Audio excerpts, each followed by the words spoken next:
Everyone, welcome back to my YouTube channel. I hope आप लोग अच्छे होंगे। तो आज हम स्टार्ट करेंगे अध्याय 5 हमारा। इसका कौन सा भाग आज चलेगा? तो दूसरा भाग चलेगा। तो हमारा जो हमारे अध्याय का नाम क्या है? तो राज्य, राजा एवं प्राचीन गणराज्य। तो इसमें हमने कल की वीडियो में देखा 16 महाजनपद के बारे में। हमने कुछ चीज़ें देखी, जैसे कि हमने इसके अंतर्गत बुद्ध और जैन धर्म के पुस्तकों के बारे में भी देखा, और उसके बाद हमने मगध के बारे में देखा। मगध की जितनी भी राजधानियाँ थी उसके बारे में देखा। और आज हम स्टार्ट करेंगे जो इस महाजनपद के अंदर अश्वमेध यज्ञ हुआ करते थे, तो उसके बारे में देखते हैं। तो स्टार्ट करते हैं। हेडिंग में आप लोग साथ में लिखते चलिए।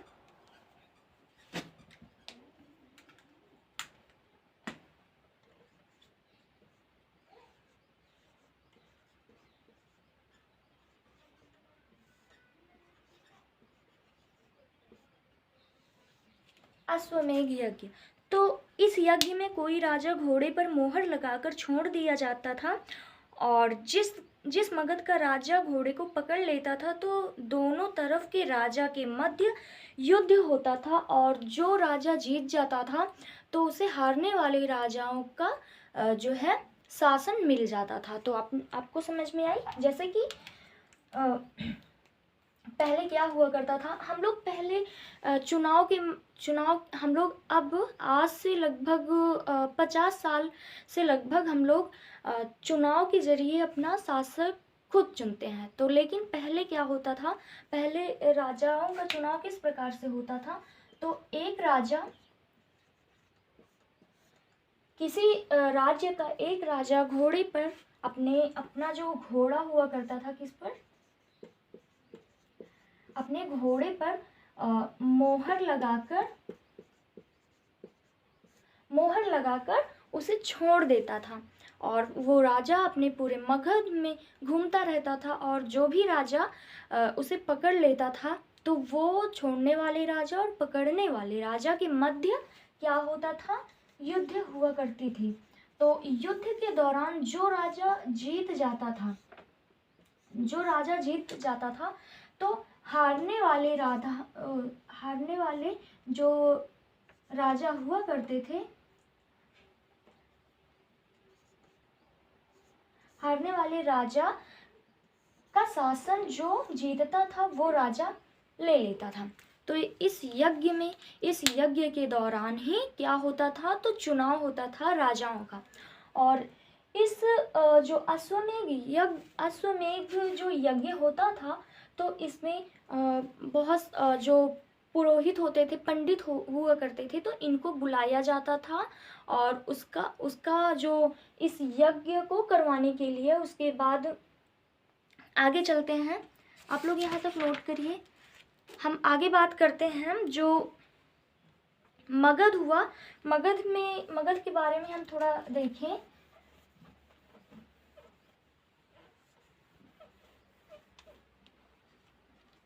मगध के राजा के बारे में देखते हैं।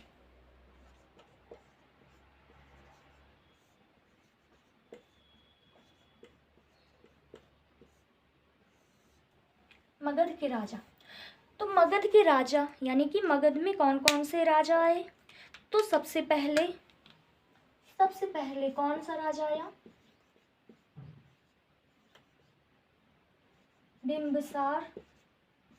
बिंबिसार आया। फिर इसका बेटा आया। बिंबिसार के बाद इसका बेटा आया, जिसका नाम था अजातशत्रु।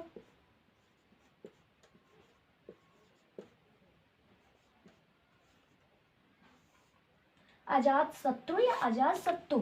तो बिंबिसार के बाद उसका बेटा कौन आया? अजातशत्रु। फिर अजातशत्रु के बाद कौन आया?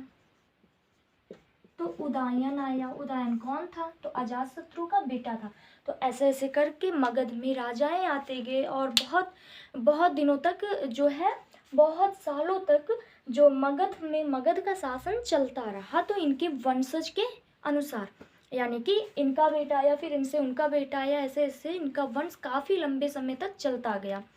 उसके बाद हम इसमें देखते हैं जो प्राचीन, यानी कि जो मगध के समय, यानी कि जो मगध में यानी कि मगध में या जो 16 महाजनपद था यानी महाजनपद के समय प्राचीन में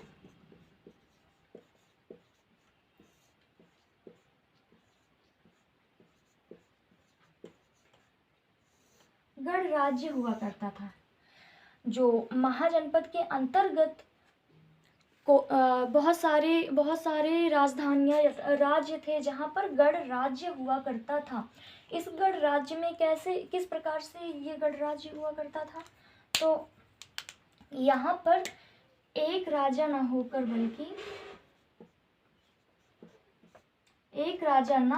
बल्कि यहाँ पर बहुत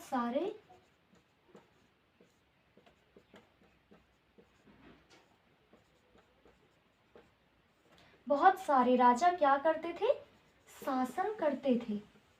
और यही कारण था कि जिस भी राज्य में गणराज्य हुआ करता था उस राज्य को काफ़ी सारे लोग ने, जैसे अजातशत्रु हुए और भी काफ़ी सारे राजाओं ने इन गणराज्यों को हराने की कोशिश की। और जो भी प्राचीन में जितने भी गणराज्य हुआ करते थे तो इनका यही गणराज्य ही सबसे बड़ा ताकत हुआ करता था। क्यों? क्योंकि इसमें काफ़ी सारे राजा बैठकर मीटिंग किया करते थे और सबके अनुसार काम हुआ करता था। और जहाँ पर एक राजा हुआ करते थे वहाँ पर एक राजा के ऊपर पूरा जो राज्य का शासन था वो किसके ऊपर था, तो एक राजा के ऊपर। और कहीं कहीं पर जो महाजनपद था कहीं कहीं पर गणराज्य हुआ करते थे, बहुत सारे राजाएं शासन किया करते थे। तो इसका ये सबसे जो है उस राज्य का सबसे शक्तिशाली वो राज्य हुआ करता था। तो उम्मीद है कि आप लोग को यहाँ तक समझ में आया होगा। आप लोग यहाँ तक नोट करिए। आगे चलते हैं, हम देखते हैं वर्ण व्यवस्था के बारे में देखते हैं।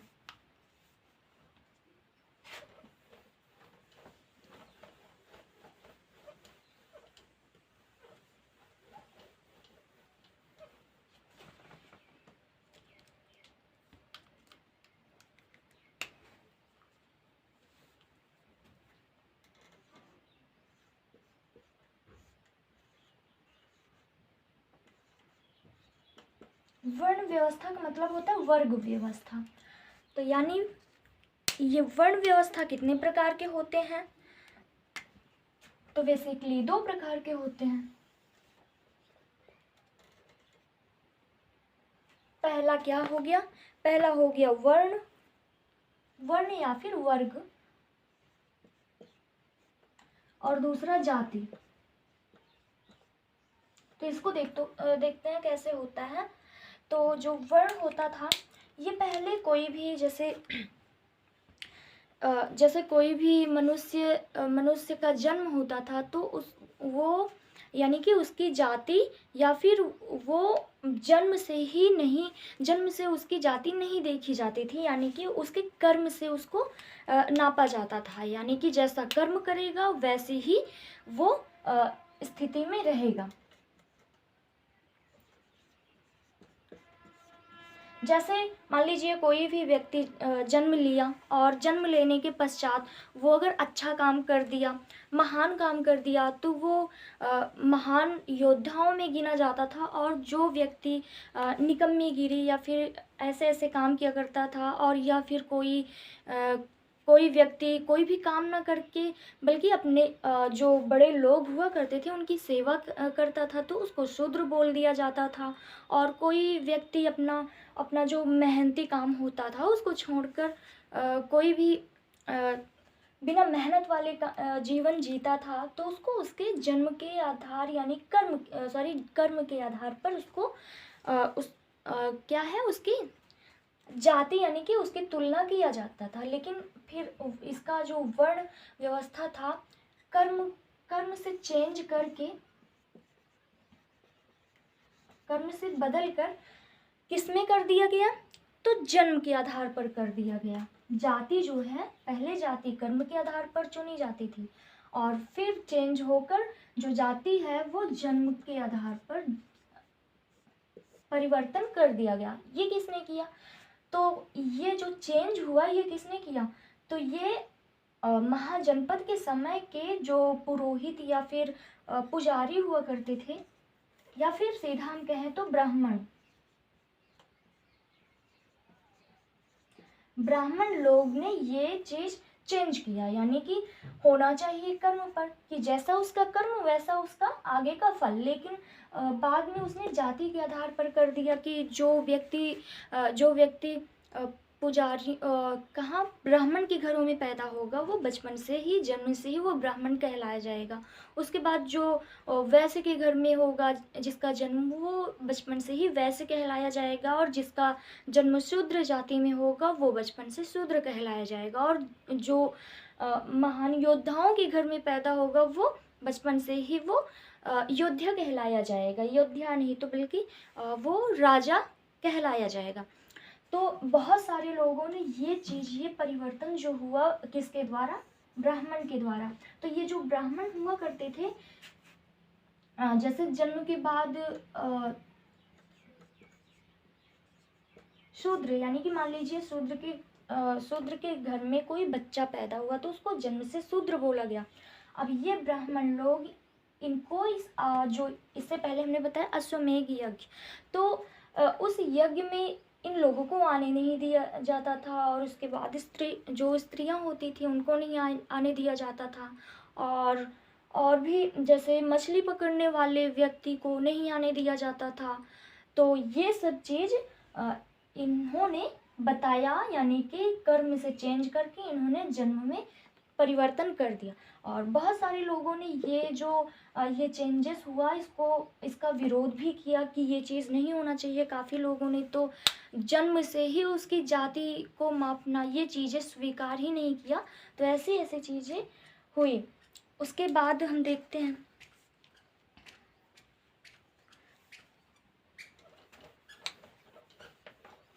अब इसके बाद हम लोग देखते हैं जो 16 महाजनपद था, तो उस समय राजाएं किस प्रकार से हुआ करते थे, उनका काम क्या था, उनको क्या बोला जाता था, और उनके पास सेनाएं थी या नहीं थी। तो ये चीज़ अब देखेंगे। 16 महाजनपद,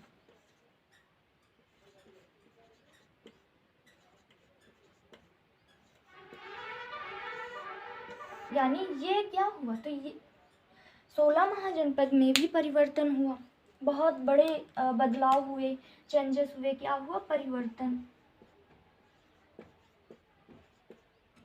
अब यहाँ किस प्रकार परिवर्तन हुआ, तो देखते हैं 2 प्रकार से यहाँ पर, यानी कि पहले जो होता था तो उसको डायरेक्ट ही चेंज कर दिया गया। तो पहले के जो राजा थे उनको कबीले का सरदार बोला जाता था। पहली बात, पहले के राजा को हम यहाँ लिख देते हैं साथ में।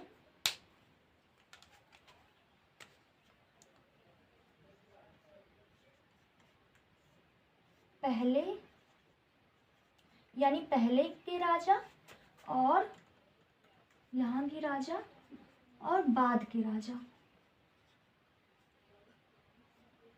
तो आप यहाँ से समझ पाएंगे। तो हम यहाँ पर पहली बात देखते हैं। जो पहले के राजा हुआ करते थे उनको पहली बात कबीले